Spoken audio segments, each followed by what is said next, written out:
Hello everyone, आपण बनवतोय झरोके।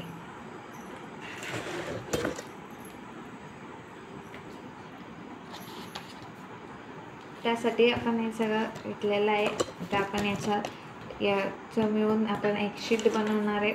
त्या शीटवरती हे दोन साइड आपण असे अप्लाय करणार आहे दोघीकडून, आणि त्यानंतरून मग आपला एक अशी फ्रेम बनेल, ज्याला असा एक कन्नडा असेल। त्याच्यावरती हा पेपर लावलेला आहे मी गोल्डन कलरचा।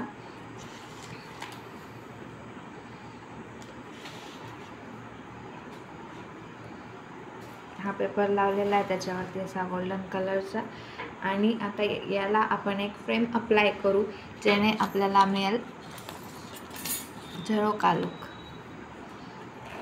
ही त्याची फ्रेम आहे। आपण त्या फ्रेममध्ये त्याला असं सेट करू आणि त्याने आपल्याला झरोका 99। बाकी सगळं आपण नेक्स्ट डेच्या ब्लॉगमध्ये बघू। आवडला असेल तर लाईक करा, सबस्क्राईब करा आणि चॅनलला फॉलो करा।